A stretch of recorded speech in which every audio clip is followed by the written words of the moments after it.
ఒక పాయింట్ ని first foreground లో తీసుకొచ్చేసి ఆ పథకాల వల్ల వచ్చే లాభాలు లేకపోతే దానివల్ల లబ్ధి పొందే వాళ్ళకి సంబంధించిన జీవితంలో వచ్చే మార్పుల గురించి మాట్లాడకుండా అవినీతి అనే ఒక పదంతో మొత్తం కొట్టిపారేస్తున్నారు. ఇలాంటి చేస్తూ పోతే పథకాలు తీసుకున్న వాళ్ళు ఇప్పుడు సిగ్గుపడే పరిస్థితి, ఆ పథకాలు ఇద్దామన్నా సరే ఆలోచించే పరిస్థితి. ఎందుకంటారు ఇట్లాంటిది? ఎందుకు అంటే మీరు ఒకసారి గుర్తు పెట్టుకుని, సినిమా పేరు నాకు గుర్తు రావటం లేదు కానీ ప్రతిధ్వని అనుకుంటానండి, శారదా సినిమా ఉంటుంది. పల్చూరు గోపాలకృష్ణ పొలిటికల్ డైలాగ్ ఒకటి ఉంటుంది. ఆయన ప్రతిపక్ష నాయకుడుగా వరదలు వస్తే సీఎం హెలికాప్టర్ లో వచ్చారనుకో, కింద వరదలు వస్తే పైన హెలికాప్టర్ లో జలసాలు చేసి తిరుగుతున్నాడు అని అనొచ్చు. కిందకి వచ్చాయనుకో, కింద నుంచి ఏం చూస్తాడు, పై నుంచి హెలికాప్టర్ వ్యూలో చూడాలి కదా అని విమర్శించి ఏది కావాలంటే స్టేట్మెంట్ ఇద్దామని. అందుకని రాజకీయ పార్టీలు ఎప్పుడైతే వాళ్ళ అధికారంలో ఉన్నప్పుడు ఒక మాట మాట్లాడతారు, వాళ్ళు ప్రతిపక్షంలో ఉన్నప్పుడు ఇంకొక మాట మాట్లాడతారు. మీరు గమనించండి, ఇప్పుడు అన్నా క్యాంటీన్ కు సంబంధించినటువంటి విషయంలో అన్నా క్యాంటీన్ అనేటువంటి దాని వల్ల ప్రయోజనం ఎంత, ఎవరికి ఉపయోగపడుతుంది, ఎందరికి ఉపయోగపడుతుంది, ఇంకా మంచిగా ఎలా చేయొచ్చు అనేటువంటి దాన్ని మాట్లాడుకోవచ్చు. కానీ వైఎస్ఆర్ కాంగ్రెస్ పార్టీ ఏం తీసుకొచ్చింది, రంగు అనేటువంటి అంశాన్ని తీసుకొచ్చింది. అంటే దాని అసలు యొక్క దాని ఉద్దేశాన్ని డైవర్ట్ చేసేటువంటి యొక్క ప్రణాళిక ప్రతిపక్ష పార్టీది.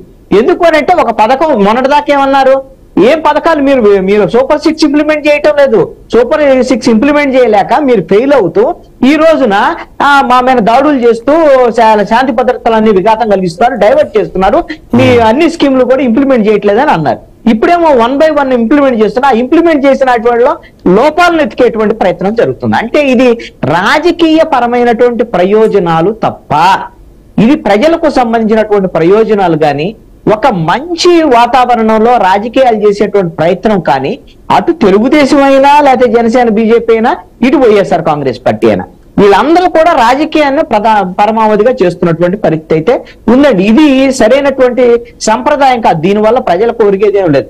ఈ ఒక్క అంశాన్ని గమనించంటే ప్రజలైతే వీళ్ళు రాజకీయంగా ఏమైనా మాట్లాడుకోవచ్చు, ప్రజలు చాలా నిశ్చితంగా అన్ని అంశాలని గమనిస్తారు. గమనించి వాళ్ళు అవసరమైనటువంటి సమయంలో, సరైనటువంటి సమయంలో ఎన్నికల లేకపోతే ఇంకో సందర్భం వాళ్ళు తగినటువంటి నిర్ణయం తీసుకునేటువంటి అవకాశం ఖచ్చితంగా ఉంటుంది. వీళ్ళు చెప్పినటువంటి మాటలు అయితే నమ్మేదానికి అవకాశం లేదు. అందుకని వీళ్ళు డైవర్ట్ పాలిటిక్స్ ని చేస్తున్నారు రెండు పార్టీలు. వాళ్ళు ప్రతిపక్షంలో ఉన్నప్పుడు ఒక రాజకీయం, అధికార పక్షంలో ఉన్నప్పుడు ఇంకొక రాజకీయం చేసేటువంటి స్వభావంగా అనుకుంటారు. బాలకృష్ణ గారు, ఇప్పుడు మీరు ఒక పాయింట్ మాట్లాడుతూ ఈ అరెస్టులు దానికి సంబంధించి మాట్లాడారు. వైఎస్ఆర్సీపీ అధికారంలోకి వచ్చిన మొదట్లో ఒక మర్డర్ కేసు, దాని మీద కొల్లు రవీంద్రని, తర్వాత ఈఎస్ఐ స్కామ్ అంటూ అచ్చెన్నాయుడిని, ఇట్లా ప్రతి ఒక్కరిని ఒక్కొక్క కేసు పెట్టి వాళ్ళని అరెస్ట్ చేసే ప్రయత్నం చేసినట్టు వాటన్నింటినీ మీరు రాజకీయ కక్ష సాధింపు చర్య అని మాట్లాడారు. ఇప్పుడు ఇవాళ సరే జోగి రమేష్ కొడుకు తప్పు చేశారా లేదా అన్నది అది తేల్చిన కోర్టులు ఉన్నాయి, సరే ప్రైమా ఫేస్ ఉంది కాబట్టి అరెస్ట్ చేశారు, ఇప్పుడు రిమాండ్కి వెళ్ళడం అనేది ఓకే. బట్ మీరు చేస్తుంది కూడా అదే కదా, అదే దారిలో వెళ్తున్నారు. ఆయన మొదటి 6 నెలలు చేసిన పని దాదాపుగా మీరు మొదటి 6 నెలలు అదే పని చేస్తున్నారు.